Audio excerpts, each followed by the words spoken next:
thank you, Andrew, and can I thank you for bringing everyone together today. As Secretary of State for Development, you have been an absolute dynamo and a driving force behind these agendas, and I really do pay huge tribute to what you've done to get Britain into the absolute forefront of the debate about these vital issues. And we are here, thank you, Andrew. We're here for a very simple reason. Women should be able to decide freely and for themselves whether, when, and how many children to have. This is not something that is just nice to have, some sort of add-on to our wider development goals. It is absolutely fundamental to any hope of tackling poverty in our world. Why? Because a country cannot develop properly when its young women are dying from unintended pregnancies and when its children are dying in infancy. In a way, it is so simple. Healthy, empowered women mean healthy, strong families, mean healthy, strong children, mean healthy, strong countries. It is as simple and straightforward as that. As a result of this summit, in the next 8 years, we will avert an unintended pregnancy every 2 seconds, and 212,000 fewer women and girls will die in pregnancy and childbirth. That alone, frankly, is a good enough reason for us all to be here. But there's another reason why family planning is so important for development. When a woman is prevented from choosing when to have children, it is not just a violation of her human rights. It can fundamentally compromise her chances in life and the opportunities for her children. Without access to family planning, pregnancy will often come far too early. In Sierra Leone, for example, a UNICEF survey found that a staggering 2/5 of girls give birth for the first time between the ages of 12 and 14. These young girls are not ready physically, emotionally, or financially to become mothers. They don't want to give up school or the chance to go on and run a business and build a better life for themselves. And yet suddenly their dreams are broken as they become trapped in a potentially life-threatening pregnancy. Even if they survive, many are left with catastrophic scarring. They struggle to bring up children that are healthy and educated, and they are likely to have many more children than they have the resources to look after. It is a simple fact that as countries get richer, women generally have fewer children. And by concentrating their resources on a smaller number of children, those children are healthier, better educated, and more likely to get a job and build a prosperous future for themselves and for their own children. Family planning helps that process along. The availability of contraception enables women to decide to have fewer children. And as fertility rates decline, having fewer children to support can help the economy to grow. We should be pragmatic about what works. In East and Southeast Asia, this reduction in children accounted for more than 2/5 of the growth in per capita GDP between 1970 and 2000. In MATLAB in Bangladesh, a 20-year study found that a family planning program, together with improved support for maternal and child health, led not just to smaller, healthier families, but also to women being better educated and earning more, and their families owning more assets, with the average value of an educated woman's home as much as 1/5 higher than for women in nearby villages where this program hadn't been introduced. So we know this works. Family planning works not just because smaller families can be healthier and wealthier, but because empowering women is the key to growing economies and healthy, open societies, unlocking what I call the golden thread of development. The UK government is taking a whole new approach to development. We know that in the long term, we cannot help countries just by giving them money. Development cannot be done to the poor by outsiders. It has to be driven by the people who need the change. Our role is to help the poorest countries create those building blocks of private sector growth and prosperity. The building blocks are the same pretty much the world over. No conflict, access to markets, transparency, property rights, the rule of law, the absence of corruption, a free media, free and fair elections, Together, these enablers of growth make up the golden thread that runs through all the best stories of successful development across the world. And they are quite simply life-changing. Curbing corruption means not having to pay a bribe to lease a plot of land. Transparency means that people can monitor whether the revenue from their natural resources like oil is being invested in roads or wells for their villages or wasted in corruption. The rule of law means that a woman can go to a court to settle a dispute knowing that her evidence will be given the same weight as a man's. Free and fair elections mean that every citizen has a voice in their government and the opportunity to stand for office. But these vital building blocks of freedom and democracy cannot be laid down without a transformation in the participation of women. Why? Well, because where the potential and the perspective of women is locked out of the decisions that shape a society, that society remains stunted and underachieving. So enabling women to have a voice is a vital part of improving governance and achieving sustainable and equitable growth. And this isn't just the case in sub-Saharan Africa. This is the case all over the world. A World Bank study of 100 countries found that the greater the representation of women in parliament, the lower the level of corruption. While one of the most powerful signs that real change was afoot in Libya,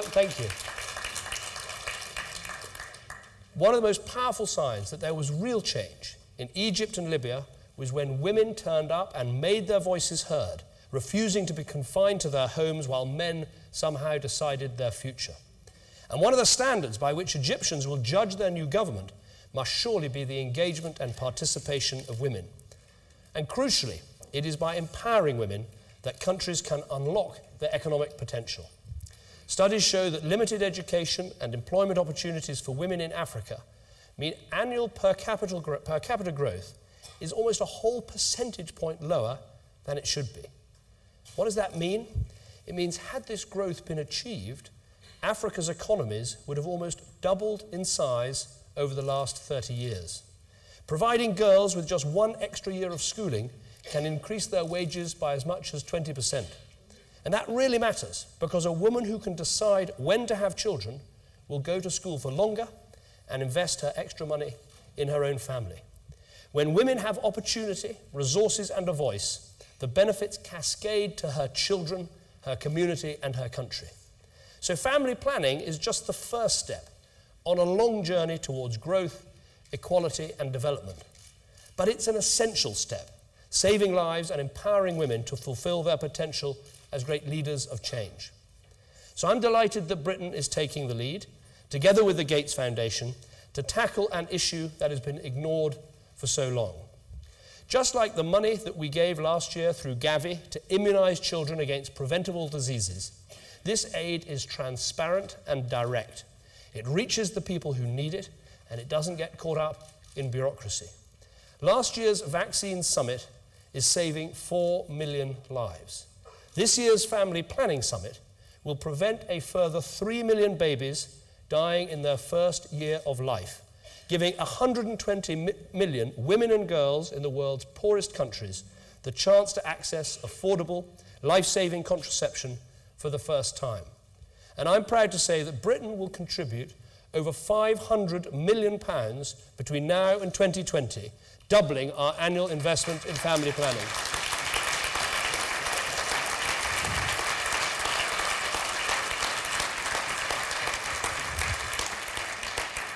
This alone will help 24 million women and girls, preventing an unintended pregnancy every 10 seconds and saving a woman's life every 2 hours. Now, of course, there will be some who will oppose this. There are those who say we cannot afford to spend money on aid at a time like this. And there are those who might accept the case for aid, but who object to supporting family planning and the empowerment of women because they think it's not our place to tell people what to do or to interfere in other cultures. And I think it is vital that we confront these arguments head on. Let me do so. First, it is morally right to honor our promises to the poorest in the world. Every 6 minutes, a woman who did not want to become pregnant will die in pregnancy or childbirth. Every 6 minutes. So how many minutes do we want to wait before we act? I say we don't wait at all.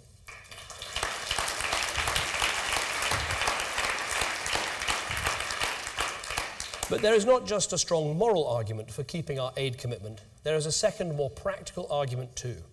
If we really care about our own national interest, about jobs, about growth, about security, we shouldn't break off our links with the countries that hold some of the keys to that future. For if we invest in empowering women in Africa as the key to driving trade and economic growth, it is not just Africa that will grow, but Britain too. And that is another reason I will always defend our spending on aid. As for those who say we shouldn't interfere, let me be absolutely clear. We are not talking about some kind of Western-imposed population control, forced abortion or sterilization. What we're saying today is quite the opposite. We're not telling anyone what to do. We're giving women and girls the power to decide for themselves. Yes, family sizes need to come down, but they come down not because we say they should, but because the women who have children want them to. And to those who try to say it is wrong to interfere by giving a woman that power to decide, I say they are the ones who are interfering, not me. I'm not dictating who runs her country. I'm not saying how many children she should have, what job she can do, how she can dress, when she can speak. It is those who are imposing their values on women who are doing the interfering. I say that every woman should be able to decide her own future.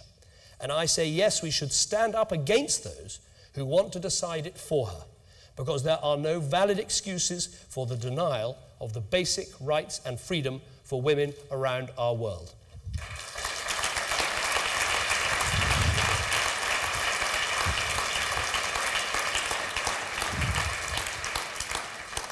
So what we're talking about today is the beginning of a much wider battle that will define our century.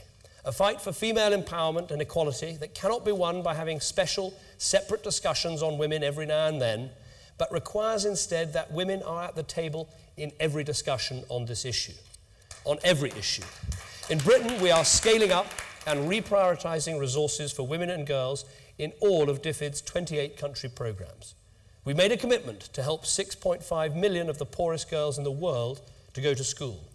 We are standing up for women's rights against horrific sexual crimes, including through the campaign to prevent sexual violence in conflict, which William Hague launched in May with Angelina Jolie. We are determined to end the barbaric practice of female genital cutting, making it illegal here in Britain, and leading the way in countries like Somalia, where it affects a staggering 98% of women. And we are supporting the brave leadership, like the First Ladies of Burkina Faso and Niger, who are here with us today. And I will personally ensure that the fight for the empowerment of women is at the heart of the international process I'm co-chairing to renew and review the Millennium Development Goals. Because we know today just how important empowerment is for women, for the well-being of their families, and for the future growth and prosperity of the whole world. Just before I came on stage today, I met Aslefe. Aslefe is an inspiring young woman from Ethiopia. She told me she's the captain of her village football team. She told me she plays on the wing, and I said we have a few vacancies in that department. She uses football matches to distribute materials, contraceptives, and HIV prevention methods. She wants every woman and every girl to have access to family planning and wants improved health systems in Ethiopia so girls her age no longer have to suffer. She has hope in her eyes. She has ambition in her voice. She gives you that sense that she believes things can really change. Today, we are investing in that hope for Aslefe and for girls like her all over the world. Their future will determine our future, and we have got to help them fight for it today and every day until that battle is won. Thank you.